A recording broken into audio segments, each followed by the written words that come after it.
welcome to the Arkansas E-Traveler. This week we have a special guest joining us to discuss Walmart Energy's progress in the rollout of their network.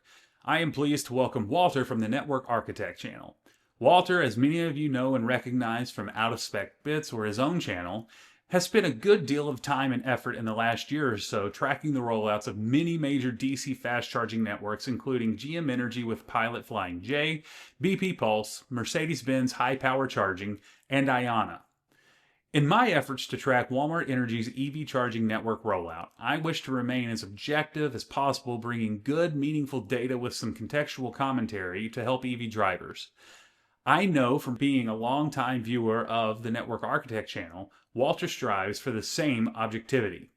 He will be joining us in just a moment. But first, let me encourage you, if you have not already, to subscribe to the channel. I am proud to bring you fresh updates as close to weekly as possible about the latest from Walmart Energy. In fact, I have some permitting updates coming up next. If you are interested in seeing more about all things Walmart Energy, I will do my best to ensure that a subscription is worth your time. Thank you. So first, permits. On Monday, May 19th, our friend from X, Alejandro EV66, sent me a new construction plan in a familiar place, the DFW Metroplex. Walmart Energy is looking to add to its original 15 locations in Dallas-Fort Worth at Supercenter 5092 in Lewisville, Texas.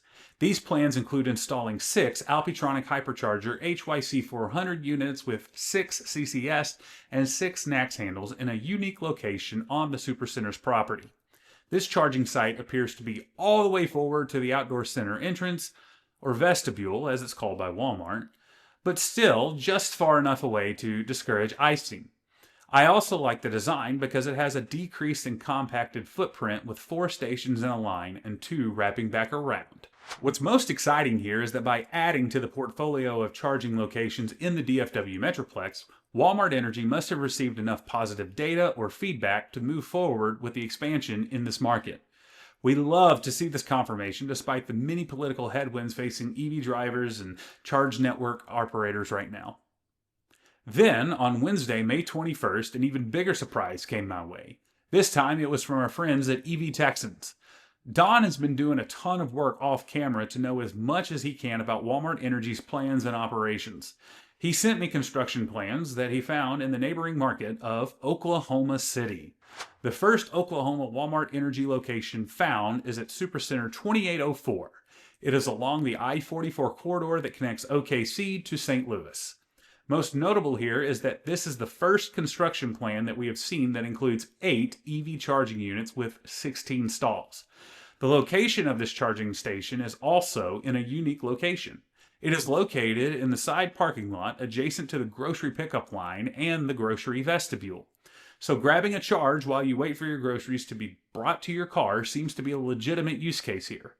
The site will utilize 8 Alpitronic Hypercharger HYC400 units with 8 CCS and 8 tNAC handles. So Walmart Energy looks to be continuing the expansion of its nationwide footprint and now using a growing number of charging units along the way. All good things. Once again, this is not the end of what we know about. EV charging plans at supercenters and other markets have been found, but I'm still parsing through them to ensure that they are a part of the Walmart Energy network, which is not as easy as it sounds.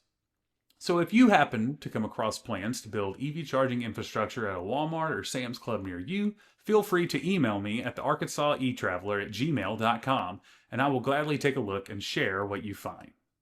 And now let's talk with Walter from the Network Architect channel about his thoughts and perceptions from the Walmart Energy Charging Network rollout so far. All right, and I am now joined by Walter from the Network Architect channel, who is quite the authority now on all things DC fast charging and tracking those rollouts. Walter, thank you so much for coming on.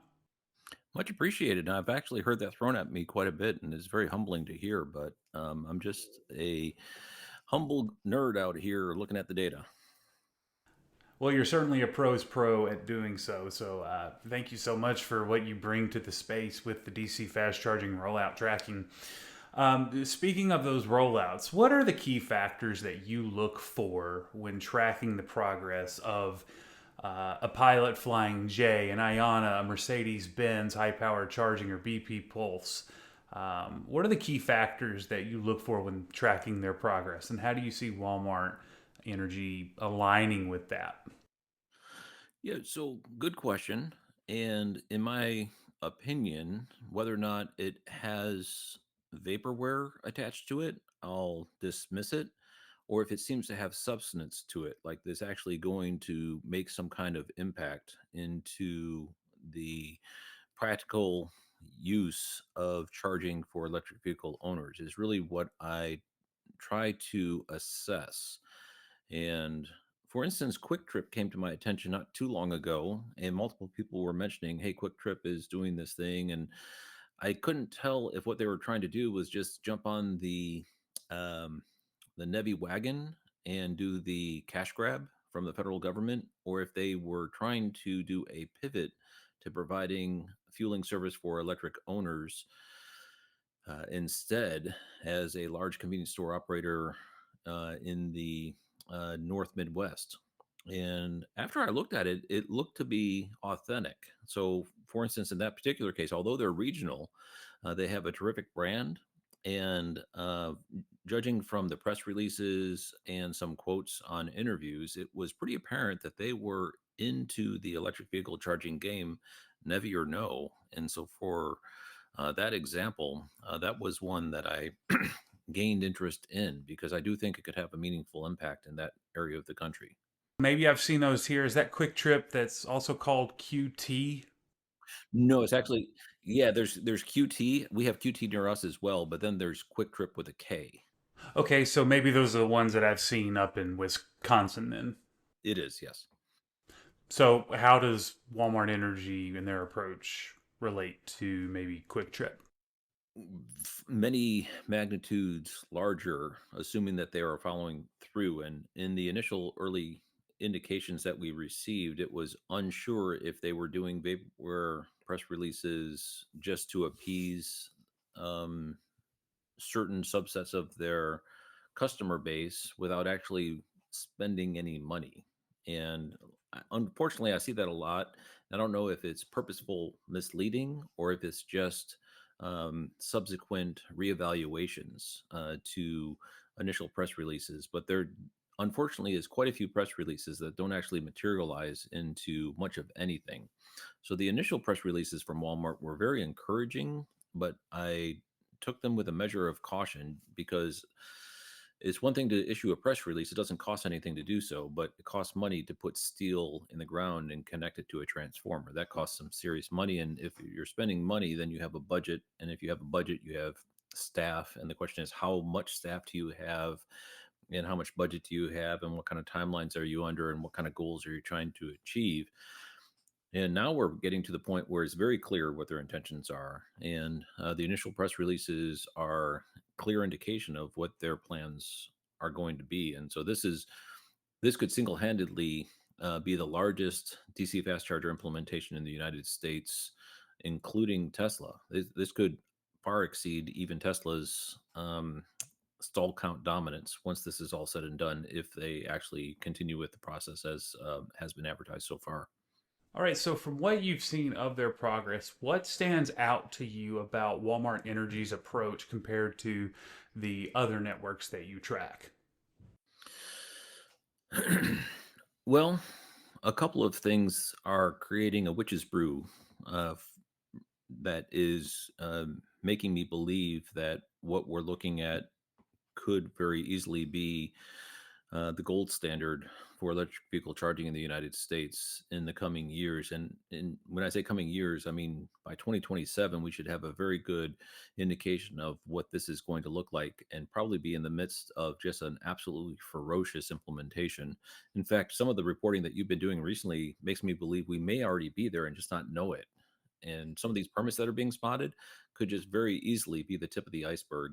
And they're busy bees working behind the scenes, and we don't really know the full extent of what is actually going on in the machinery that is Walmart Corp.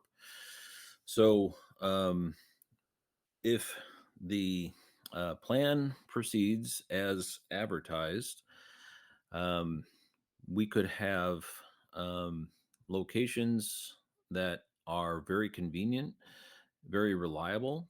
And those two things alone create uh, an attractive kind of like bees to honey sort of experience because people are already going to Walmart. I don't know what your Walmart is like.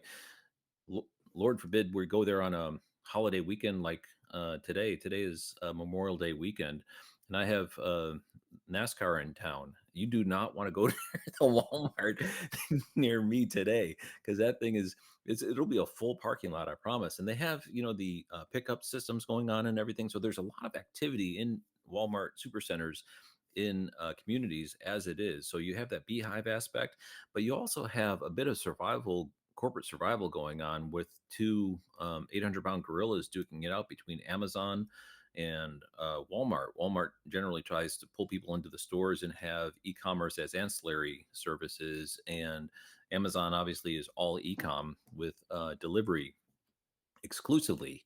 But Amazon doesn't have anywhere to park people in a parking lot in order to provide electric vehicle charging. All their distribution is done through third-party delivery services with Amazon branding. So I actually have one of those depots near me, and they have a huge amount of electric vehicle chargers, but you can't use them because they're on private property. But Walmart can make them available to community people and thereby give themselves a bit of a brand advantage over their major competitor, Amazon. So you have that component of the witch's brew. You've also got the sustainability goals that Walmart Corp have outlined and chartered very nobly, and the benefit for providing electric vehicle charging for their own delivery fleets because fleet electrification has underpinnings of economics that are beneficial. And I mean, the list goes on. So it, plus the sheer business prospect of providing electric vehicle charging as a standalone business, which you did a good job of calling out. So all these things combined is making for what appears to be a slam dunk business decision to start putting these in. And if it's a business decision and someone high up in a corner office just signs off on it and puts money in the budget, it's going to happen. Yeah, I do tend to agree as well that that's one of the distinct advantages that Walmart Energy has is that there's no capital fundraising to this. Somebody just had to reallocate resources within the company to make this entire venture happen. One of the things that Walmart Energy likes to emphasize is that 90% of Americans are within 10 miles of a supercenter, a neighborhood market, or a Sam's Club. How do you think this accessibility compared to the site selection processes of Iona or BP Pulse or Mercedes Benz high power charging? How do you think that compares to Walmart's strategy? And do you think that that could give any competitive edge to Walmart?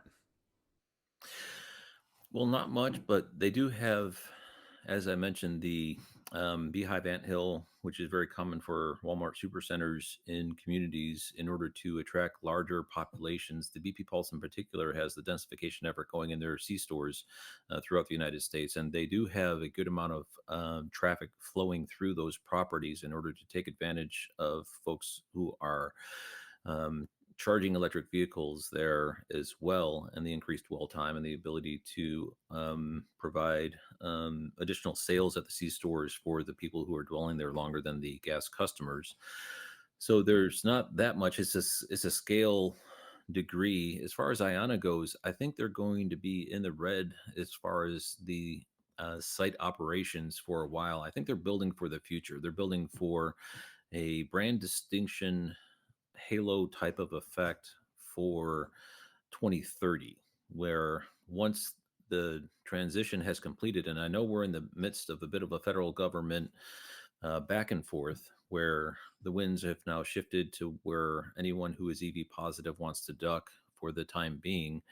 But even still, Princeton recently released a study that in the worst case scenario, come 2030, 1 in 4 vehicles sold will be electric.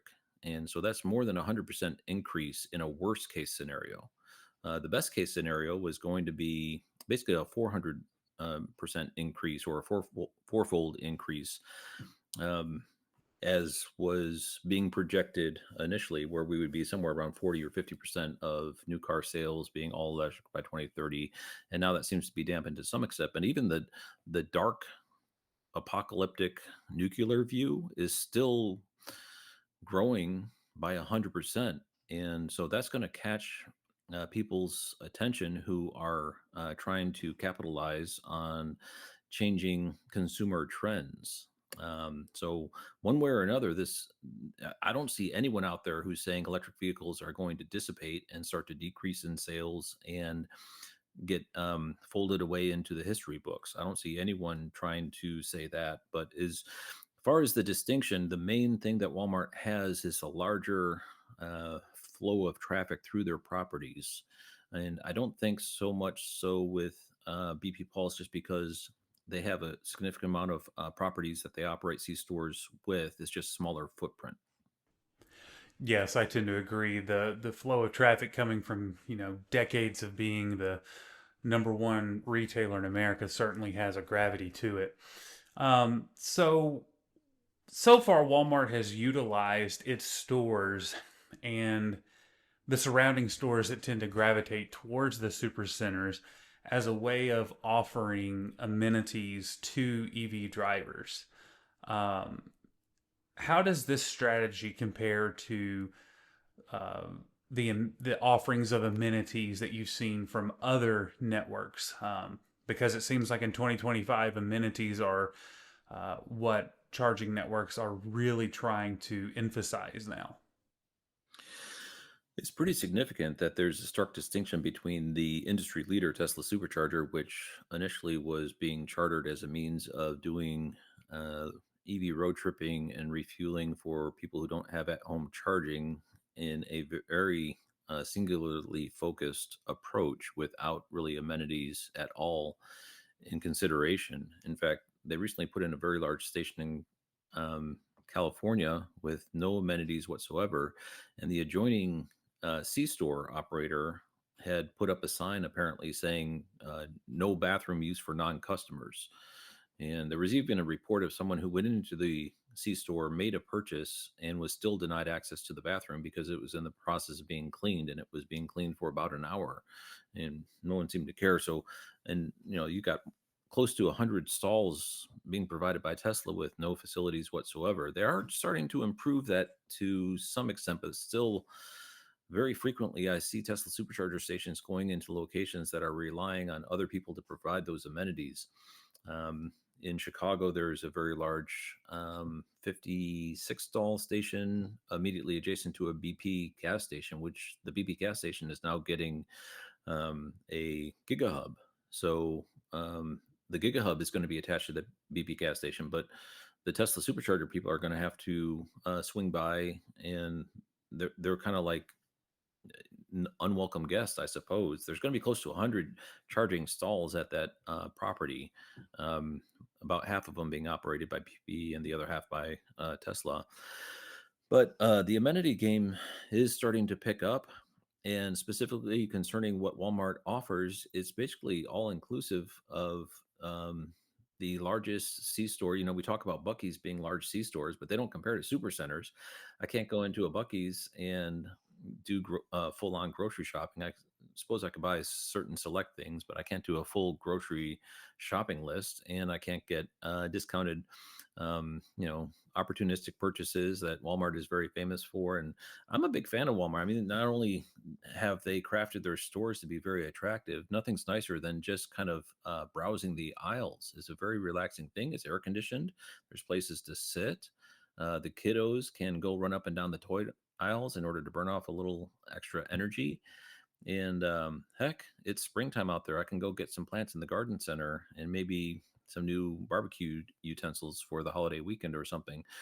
So they really have provided services in a very wide breadth. One question I am curious about is the integration of the customer experience of the EV charging to the store, and whether or not there will be discounts to members in some form or fashion, and also if they will belay um, once your charging is complete, if you're still in the store shopping, if they won't uh, give you penalty for having your charge complete and still occupying a stall. So there's some question there because I could definitely spend, 30 minutes in a Walmart and not have my charge or have my charge complete in 20. So I guess there's something still to be unfolded here in the story. Yeah, one of the common comments that I get on my videos is that a lot of people don't think that it's necessary to have DC fast charging, let alone 400 kilowatt DC fast charging at a Walmart. They think that level two is more appropriate. And I suppose that if you plan on shopping for hours at a time, maybe, but Walmart's expected dwell time, which is a concept that's going to be very, very important in the years to come, is only 30 or 40 minutes.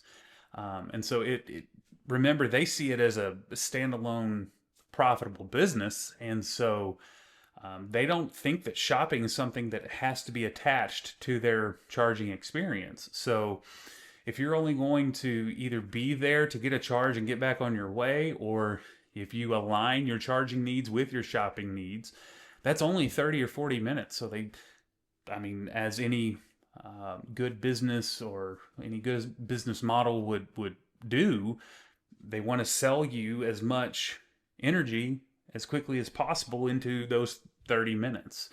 Um, so I definitely think that you're right. There's more to come on that, but this is not something that Walmart hasn't already thought out very, very thoroughly. So many networks now are beginning to focus in on a high-end user experience, such as Mercedes-Benz high-power charging. When you and Steve, well, actually, it was Eric and Steve had the CEO for Mercedes-Benz high-powered charging on Coast to Coast EVs. That became very, very prominent in the discussion, was the high-end user experience here. To contrast that, Walmart tends to focus more on affordability and mass market accessibility. Which approach do you think? High end user experience, such as Ion or Mercedes Benz, or the affordability accessibility aspect from Walmart Energy? Which one do you think resonates more with EV drivers? I think once we get to the point where there's more ubiquity and the choice comes down to brand affiliation and what is being offered at any given location. I think it'll be very similar to C-store selection as you're going either through your weekly grind or going down the interstate on a road trip. And I think brand affiliation plays a large part in that, but not so much so that I'm willing to pay, 30% premium in order to go to a brand that I affiliate with. So I think there's going to have to be a commodity price war on the kilowatt per hour pricing among these different CPOs. And I think we're already starting to see the beginning of that. So any type of affinity you can get for your customers by offering them a 5 cent per gallon discount at the gas pump, similarly to the kilowatt hour for the charging, I think it's going to help with keeping customers, assumingly you have ubiquity, keeping your customers coming to your brand. And Walmart has always been very good at the practicality of providing services. Um, so, although there are Halo brands out there, like you mentioned, Mercedes Benz is trying to go for the Halo experience with unquestioned reliability, and Iona is going with a quirky, fun, vibrant, new, stylistic brand that's bringing a whole host of amenities. We're still unsure exactly where this price is going to fall. And when you and I were driving our gas cars, I don't know if you were similar to me, but if there was a location that offered gas at a slight discount, I was very likely going to park there and fill up. In my case, there's a wholesale club called BJ's Wholesale. And as a member, you get discounts. I think it was like 3 cents per gallon or something like that. So I would always go grocery shopping at BJ's and also then fill up at the BJ's gas station. And so I think price will eventually start to be the determining factor with at least some level of base amenities and reliability um, being a part of the mix as well. If there is an approach that is um, monolithic and not able to adapt to changing market conditions, that is inherently flawed. And I think there are some out there that fall into that category where they have a plan and they're rolling it out, and no one is really going to change their mind. This is how we've always done it. We've got our standard operating procedure, and we're going to finish this project from start to finish in the same way. If you're not listening to your customers and learning from them, because this is a nascent industry, which is what Sujay Sarma called the DC fast charger industry. It's very new, and electric vehicle charging is inherently different from fueling a gas vehicle, uh, primarily because you're not tied to large storage tanks. So you can use them in multiple different locations that a gas car can't be fueled at, because all you need is the ubiquity of electricity tied into a location in order to provide these services. So it's inherently different. And as a result, the decades long process of providing fueling to vehicles is has to be reinvented. And so being able to allow yourself um the chance to learn, make mistakes, and learn from those mistakes, and build from there. And we have heard of some companies out there who are able to provide some level of estimation on the success of an electric vehicle charging station with a combination of um, data points like price, the physical location, the type of charging that is going to be delivered, and whatnot.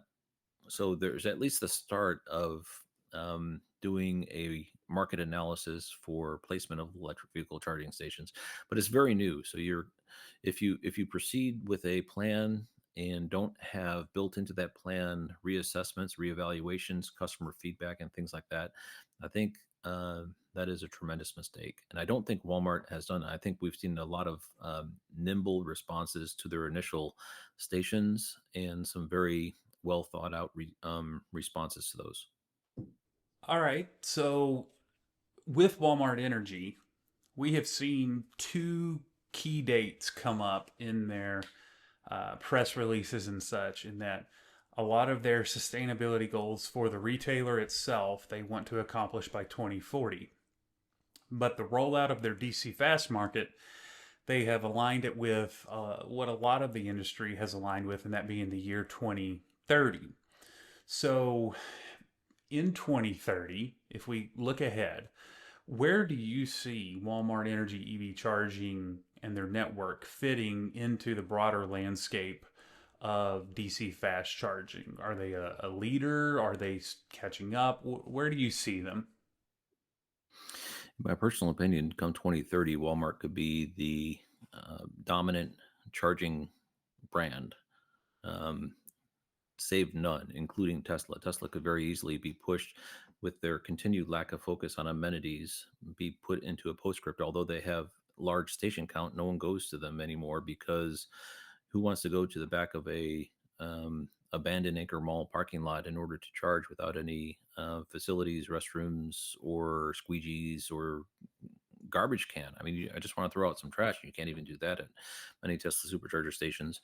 And all these other brands, although their mission is noble, including Ayana, there's just the ferocity that I have seen from the Walmart implementation teams, I think is going to grow a network faster than has ever occurred throughout the United States, in locations that are very attractive to everyday EV drivers, as well as people who are traveling on road trips, to an extent that the brand is going to become not only a shopping hub, but an EV charging hub, with many conveniences being offered. And truly stunning. I think Walmart Energy could very easily by 20, I think it's going to be sooner than 2030. I'm thinking by 2027, we'll see that the Victory is close to being declared, and likely by 2028,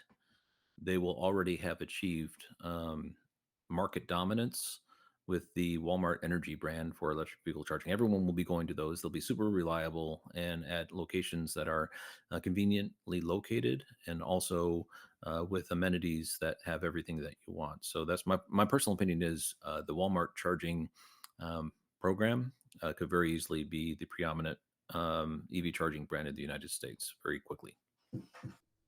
Definitely, and it seems like they're off to a really good start. That we have found permits and construction and open stations already in Arkansas, Texas, Florida, Arizona, Washington, and now Oklahoma. Yeah, I'm seeing the scattering as well, and that leads me to believe we only know a portion, and very likely they're they are, they are working through a nationwide plan, and so I think you're. Oh, absolutely, yeah, and it's going to be fun to watch those areas fill in, and also it's going to be a bit of a daunting challenge to track it. And on a personal note, Landon, I just did an update for Pilot Flying J, and they approached 168 stations.